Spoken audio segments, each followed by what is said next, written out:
Hello friends, welcome back to our YouTube channel. अभी हम लोग यहाँ पे एशियन पेंट्स लिमिटेड की एनालिसिस करेंगे और देखेंगे नेक्स्ट वीक में प्लस कल के दिन जब मंडे को मार्केट ओपन होगा तो किस तरीके से अपना प्राइस एक्शन पैटर्न दिखाएगा और इसके इंपॉर्टेंट लेवल्स क्या रह सकते हैं।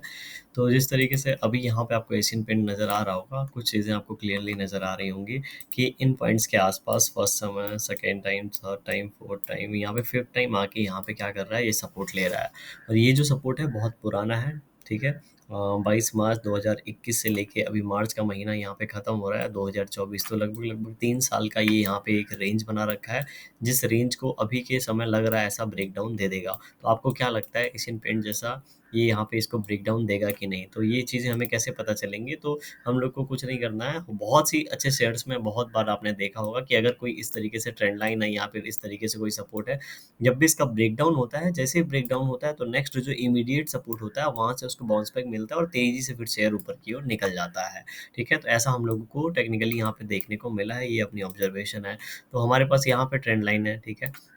अभी यहाँ पे एक इम्पॉर्टेंट चीज़ ये है कि अगर हम लोग को यहाँ पे पोजीशन बनाना है, तो हम लोगों को यहाँ पे डब्ल्यू टाइप पैटर्न देखने को मिलना चाहिए। जब तक डब्ल्यू टाइप पैटर्न नहीं मिलेगा, तब तक हमको अपना एसएल नहीं मिलेगा, एंट्री पॉइंट नहीं मिलेगा, इसलिए हम लोग यहाँ पे एंट्री नहीं ले सकते हैं। लेकिन अगर यहाँ पे डब्ल्यू टाइप पैटर्न मिल जाता है, तो कुछ पॉइंटों में, कुछ क्वांटिटी में हम लोग यहाँ पे माल लेके जा सकते हैं।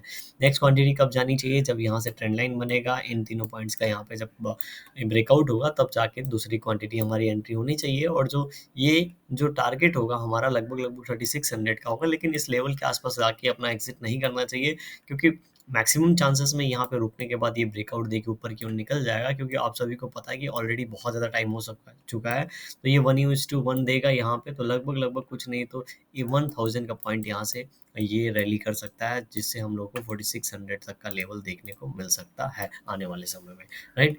तो इस तरीके की हमारी फ्यूचर की प्लानिंग होनी चाहिए। लेकिन क्या अगर ये यहाँ पे इस तरीके से प्राइस एक्शन बनाए और यहाँ पे ब्रेकडाउन करता है, तो आप एक चीज़ नोट करेंगे कि ये 2700 से लेके 2600 पूरा का पूरा क्या है, एक सपोर्ट ज़ोन है। तो इस सपोर्ट ज़ोन में जब डब्ल्यू टाइप पैटर्न बनेगा, तब हम लोग यहाँ पे अपनी पोजीशन बनाएँगे, राइट? अगर यहाँ पे नहीं बनता है, मान लेते हैं ब्रेक कर देता है और इस लेवल के आस-पास बनता है, तो ये हमारे लिए और अच्छा मौका होगा। क्यों? क्योंकि यहाँ पे देखेंगे 2520, 2600 ये इन सपोर्ट के बाद इमीडिएट सपोर्ट है, ठीक है? जो भी इमीडिएट सपोर्ट है, तो जब भी बायर्स को सही लेवल पे मिलेगा, जो भी यहाँ पे पहले से पोजीशन बनाया, हो सकता है कुछ लोग क्वांटिटी एग्जिट कर जाएँ। उसके बाद जब ये तेज़ी से एक स्पाइक वाला कैंडल यहाँ पे बना देगा, तो इस कैंडल का ही एसएल रख के हम लोग यहाँ क्या कर सकते हैं, पोजीशन बना के ऊपर की प्लानिंग कर सकते हैं। तो इस तरीके की प्लानिंग के लिए हम लोगों को अभी रेडी रहना चाहिए एशियन पेंट्स में। अगर मंथली टाइम फ्रेम पे भी क्लोजिंग मिल चुका है हम लोग को, तो मंथली कैंडल भी यहाँ पे देखेंगे, तो मंथली कैंडल पे आपको परफेक्टली नज़र आ रहा होगा कि यहाँ पे एक छोटा कैंडल बना है। देखिए, कभी भी कोई भी शेयर तेज़ी से नीचे गिरता है, तो ये छोटे-छोटे कैंडल बनते हैं और जब छोटे-छोटे कैंडल का ब्रेकआउट होता है, तो ऊपर की ओर मोमेंटम होता है, राइट? अब यहाँ पे ये जब गिर रहा था, तो यहाँ पे भी एक छोटा कैंडल बना है। ये देखिए, ये 3 महीने गिरने के बाद एक दो छोटा कैंडल बना।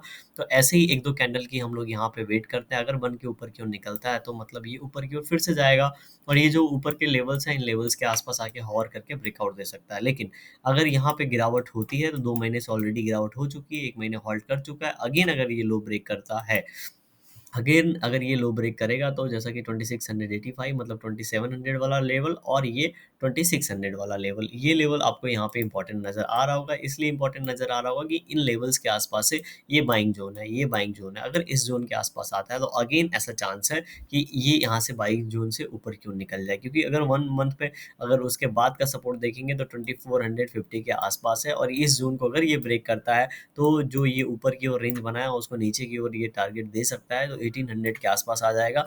तो जिस तरीके से लग रहा है, ये 3 साल से अपने आप को इस रेंज में होल्ड करके रखा है, इसलिए नहीं होल्ड करके रखा है क्योंकि ये इस जोन में आ जाए। ठीक है?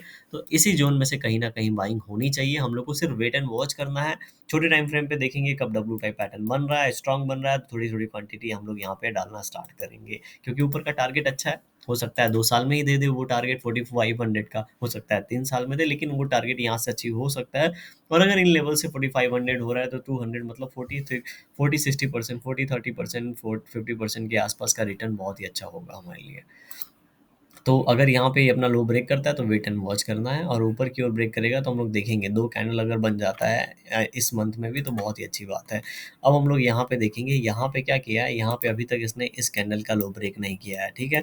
अब जब तक ये लो ब्रेक नहीं है, जब तक ये लो इंटैक्ट है, तब तक ये हमारे पास चांसेस है यहाँ पे इस तरीके से रेंज बना के जब भी ये ऊपर की ओर ब्रेकआउट दे तो एक अच्छा मोमेंटम के लिए रेडी हो सकता है। तो ऐसे समय में हम लोग को थोड़ी-सी क्वांटिटी बाय करके रखनी चाहिए। स्ट्रिक्टली यहाँ पे एसएल भी प्लेस करके रखना चाहिए, बिना एसएल के कोई भी यहाँ पे प्लानिंग नहीं होनी चाहिए। कल की मंडे की मार्केट की बात करेंगे तो कल जिस तरीके से अपना मोमेंटम दिखा सकता है, अगर उसकी बात करनी है तो आपको यहाँ पे इन कैंडल्स को देख के पता चल जाएगा, ठीक है? तो यहाँ पे अगर ये 2900 का लेवल यहाँ पे निकाल रहा है तो बहुत मोस्ट प्रॉब्ली ये 2930 तक का टारगेट दिखा सकता है, और नीचे की ओर, ठीक है? नीचे की ओर अगर ये 2805 का लेवल निकालता है तो नीचे की ओर चांस है एक बार 2800 एंड उसके बाद 2800 2700 8590 का लेवल हम लोग को दिखा सकता है। कोई भी डिसीजन लें उसके पहले एक बार एनालिसिस ज़रूर करें कि किस लेवल पे एक्चुअल आपको एसएल प्लेस करना चाहिए, कितना आप रिस्क ले सकते हैं, उसके बाद ही कोई भी डिसीजन लें। वीडियो पसंद आएगा तो लाइक कर दीजिएगा, चैनल पे नए हैं सब्सक्राइब कर सकते हैं आप। Thank you for watching this video.